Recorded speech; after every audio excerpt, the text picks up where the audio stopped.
Welcome to Flute 360, the podcast that reminds you everything is connected. I'm Dr. Heidi K. Begay, flutist, educator, creative entrepreneur, and follower of Christ. Here, we explore the full circle, the 360, of your life as a musician.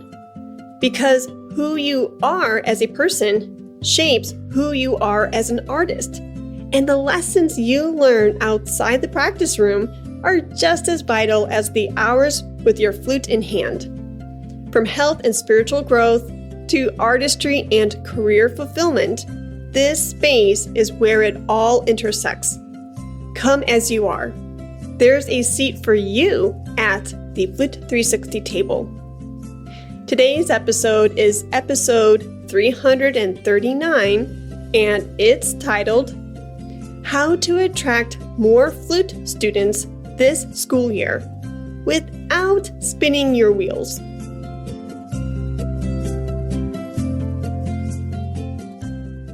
Hey there, Flute 360er. Welcome back to another Flute 360 podcast episode. It's Heidi here, and I'm so thrilled that you clicked play. Let's dive right in and get into the juicy stuff. So as you know, a new school year is upon us, and I know so many of you flute teachers out there are craving the same thing. More wonderful, driven flute students in your studio. If that's you, then this episode is especially for you. Now, if you've been listening for a while, you know that one of my biggest all-time soapboxes on this platform is to initiate, cultivate, and scale relationships. That framework is extremely powerful for building authentic and genuine connections with families, flute parents, potential flute parents, band directors, and orchestra directors. I'm not going to go too deep down that rabbit hole today because I've already shared a lot of those strategies in past episodes, which I will definitely link for you in the show notes below. But I wanted to remind you of that truth because your network really is your net worth. Connection is currency. Today, though, I want to speak directly to you if your wallet or pocketbook is aching for a fresh influx of income, and your heart is aching for a fresh influx of creativity inside your teaching flute studio. Maybe, just maybe, you're in a season where the students just aren't coming in, or the ones you do have aren't raising the bar for themselves. I've been there. I remember sitting in my studio many years back, flute in hand, feeling like a babysitter more than a teacher, and it was completely discouraging. Now, I'm not here to promote teaching just for quick cash. I want you to hear that loud and clear. But what I am here to say is this. If you truly care about your students' musical and personal development, then teaching flute can be one of the most fulfilling callings and careers. And if you're ready to bring in more students who inspire you and help you meet your financial goals, then I want to give you a few tips today. The very same tips that I share with my paid accelerator clients. Okay, so here we go. So the truth is, here's the truth. If you don't start investing in yourself as a flutepreneur, which by the way, I really like that term. I need to coin it. But if you don't start investing in yourself as a flutepreneur, you'll keep spinning your wheels, wishing for change, but staying in the same place year after year. Ugh, I hate that feeling. So if you crave that change, if you want change, you have to do something different. And just being here today, pressing play on this episode, is a step in the right direction. But if you want true transformation, true momentum with your flute goals, I'd love to walk alongside you in the Flute 360 Accelerator, where we can dive even deeper together. Okay, so before I share today's nuggets, I just want to give you some proof in the pudding. If you have been an avid podcast listener, thank you so much. And you know that I have been a professional flute teacher these past 15 to 20 years. But if you're new to this platform, welcome.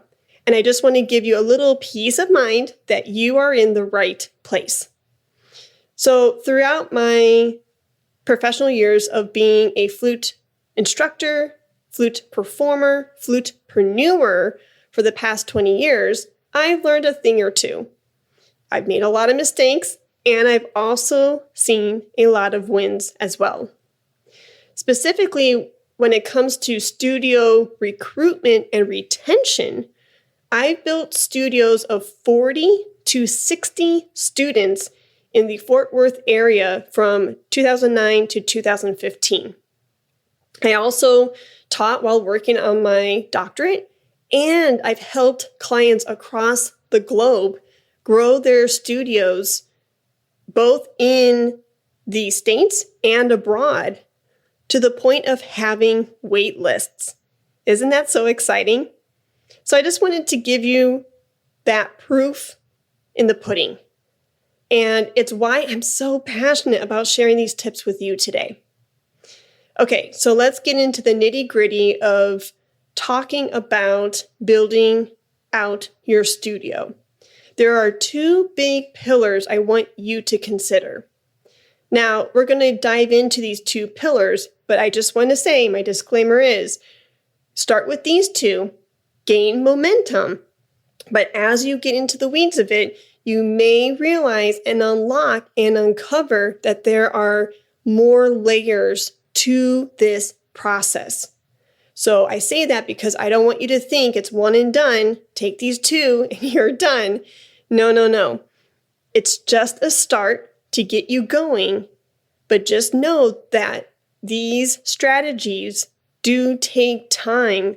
Plus, you're going to unlock and realize that there are more layers to this process of student recruitment.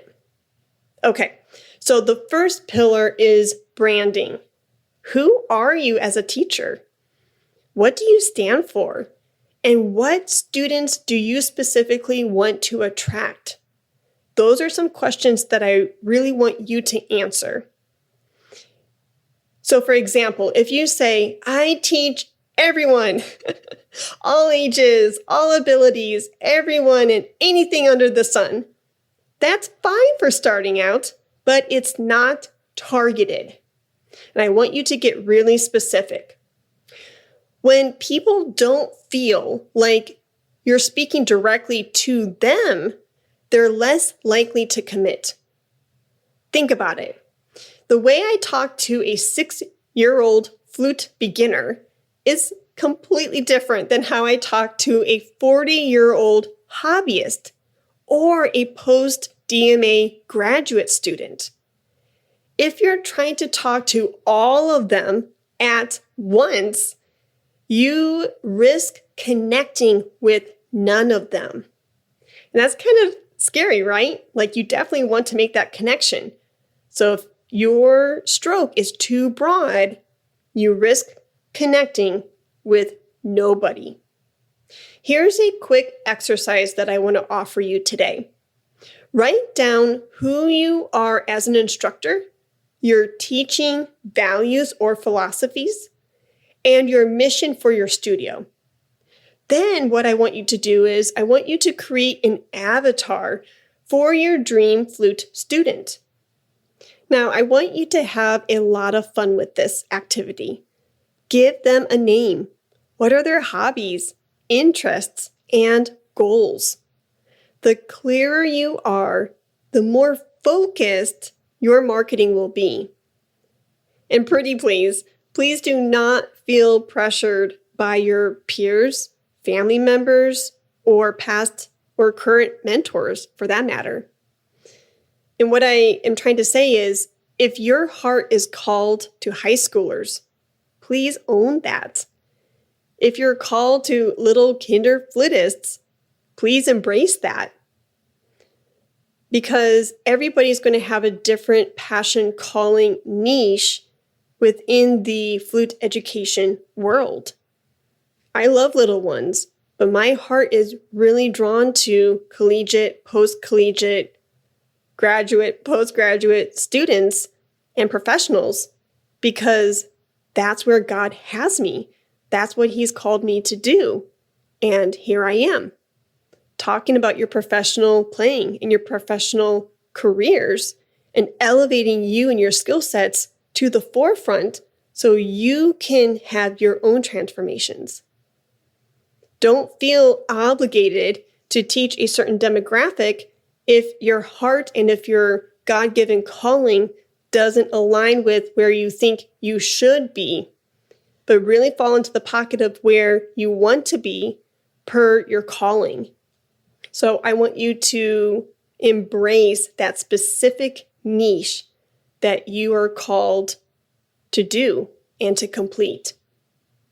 One of my colleagues shocked me one time in Fort Worth many years back, and she shocked me in a good way because she said to me that she did not have a desire to pursue a DMA because her heart was with her high school students. Now, that's a really good example because I was floored by her playing abilities, her teaching abilities, and I knew that she would really be fantastic as a collegiate flute professor. So I said, hey, poking in a really fun way, go get your DMA. And she was like, no, my heart is here with my high school students. And she knew that's where she belonged. That kind of clarity gives you conviction. So let's transition to pillar number 2, and that's marketing, or AKA sharing. Now, a lot of flutists and musicians really shy away from sharing and marketing their different music products, services, and offerings. I think it's because we weren't taught how to market in music school. Most of us weren't. And if you aren't comfortable in that arena, it's probably because it wasn't taught to you or demonstrated to you in past or current seasons. Another thing that I see with my flute clients is they shy away from marketing, not only because they don't know what to do, but because they feel like they are going to annoy people through their news feed. If they are marketing their music services through social media, they're thinking, oh my goodness, I am going to completely annoy my music friends. But you can't annoy or irritate the right people who are drawn to work with you. If you're not everyone's cup of tea, no problem. No worries, right? And you're not going to be, and that's okay. But you could be the perfect cup of tea for your dream client, the person who you know you could transform their personal, artistic, or professional lives with your services. So my heart goes out to you. If you feel like you are going to annoy somebody, spam people, you can't annoy the right client. So once you know who you are, going back to pillar number 1, who you are and who you're talking to, you must share your studio with the world. Don't sit on the goods, share it. Sharing is caring. Okay, enough being too cheesy there. Now you can share in so many different capacities, in so many different ways. You could possibly advertise your music offerings or your studio services through online mediums and also in-person events. Perhaps you can advertise through music festivals, conferences, newsletters, webinars, podcasts, or yes, even social media. One of my favorite strategies for clients is using Facebook groups, but not necessarily flute groups. Why not? Because those flute groups are filled, as you know, with so many other flutists. You could be, or you might be, a small fish in a big pond, and your posts will get lost. Very Red Sea, very overly saturated. I want to pull you from that Red Sea into your blue ocean. And the blue ocean is a sea of opportunities and clients who are dying to work with you. So instead of going to flute groups, go local instead. Find city or regional groups in your area, like I've done in Forney, Texas, and surrounding towns. That's my home, is Forney, Texas, just in case I haven't mentioned it before. And I want you to join those groups and look for opportunities, often once a month, where they invite business owners to share their products, services, and offerings. That's your chance to highlight in a really impactful way your teaching studio in front of parents and families in your community who are actively looking for a music instructor just like you. So now that you are in the right group, and there are other groups that I suggest in my accelerator program to my clients. So if you want to get crystal clear on other social groups, other forums in which you could really tap into, you know what to do. Come into the accelerator program, and I would love to walk alongside you and give you more resources to help you with your studio recruitment goals. Okay, so now that you're in the group, right, you might be wondering, okay, I'm here, but what do I actually post? Here's my encouragement. Don't make it about you, okay? Now, academia teaches us how to put together a professional flute bio, a flute biography. X amount of characters, state what festivals you played in, master classes you performed in, where did you get your degrees? But the academic life and the business world are two different entities. Trust you me, I have learned this lesson the hard way.